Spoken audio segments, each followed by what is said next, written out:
coming here today and listening to my speech about immigration. Today I'm going to speak as though I am my interviewee, so the person that I talked to about her immigration experience.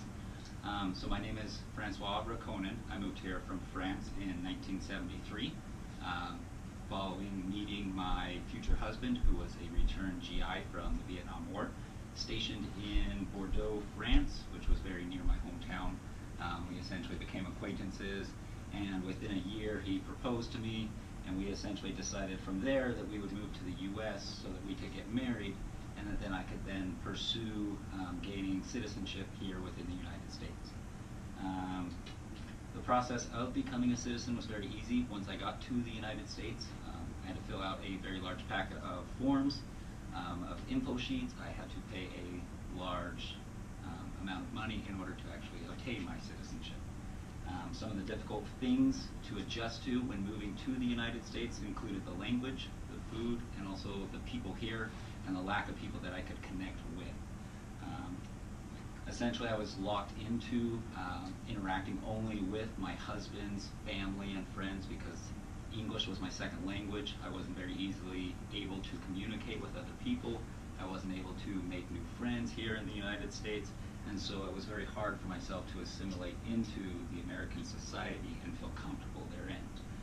I miss my culture from back home. I sought to find a way to reconnect to it, to the French culture and the French people. In order to do so, I now work with immigrants that come from French-speaking countries and help them assimilate themselves into the United States society and the American society. I do this essentially. I set them up to go to school. I teach them about the stores and the shopping routines here. I get them set up on insurance, so on and so forth, until they're able to do that all on their own. The final hard part about moving here was the food. Food back in France was considered an art form. It's appreciated as such. Everything is made by hand. Much pride is taken in the preparation and the display and the presentation of the food there. When I moved here to the United States, I realized that there were far too many processed foods and pre-cooked foods in the stores, and saw that the American people and society took very little pride in their daily diets and the foods that they eat. The most important part about moving to the United States was my desire to participate in democratic elections.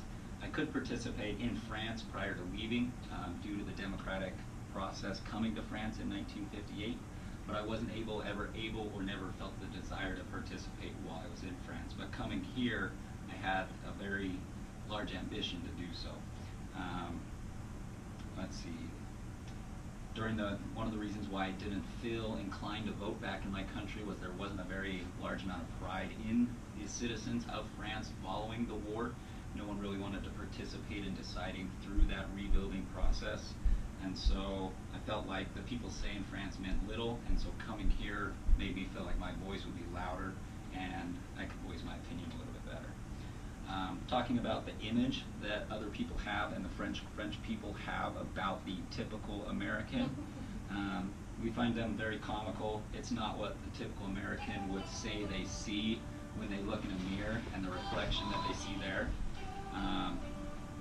We see the American people as being a little bit simple-minded and much too easily distracted with Hollywood and entertainment and the movies. We find that they're a little too fascinated with the stars' lifestyle or the high-end lifestyle rather than enjoying what they have.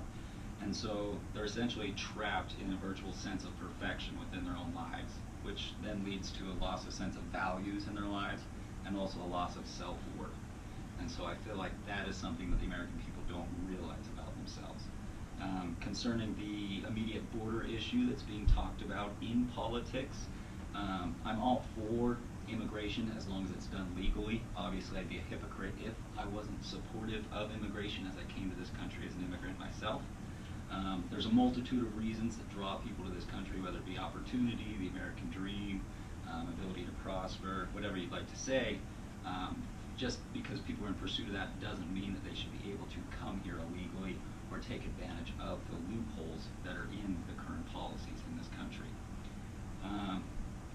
As I mentioned earlier, I filled out stacks of paper and paid a lot of money to gain my citizenship, and so I'm supportive of everybody else doing that process, but doing it legally as well. The best part about coming here has been the ability for me to help other immigrants assimilate themselves into the country, like I mentioned earlier.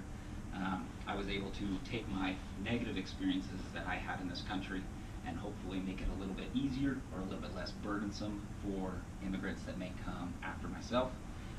Like I said, I do that by translating for them, helping them get set up on insurance and education. If I didn't come here, I wouldn't have had the opportunity to skydive, to continue my education here in America, or to own my own house, which I currently do and live in. The worst part about moving here is missing my friends, family, culture, and tradition from back home. A lot of my family and friends passed away during the war, and so it was very hard for me to reconnect and establish relationships again. And also a lot of my family ended up staying in Europe, and a lot of them immigrated into this country. So I miss the traditions, the culture, the people that I came from. In conclusion, I feel the current border issue is being a little bit inflated for the political race, especially for the Mexican and Syrian immigrants and their people. I don't believe that promises that current political leaders are promising are actually going to come to fruition. I don't think they have that kind of power. My experience was very simple, but like I said, everyone should go through the proper procedures and agencies in order to remain here. I also think that the natural-born citizenship law is something that should be looked at as a contributing factor to the rise in illegal immigration. And I don't believe that in closing we should close any kind of borders or have any kind of closed borders, as we saw during World War II, what that did and the horrors it caused to the German people. So, thank you.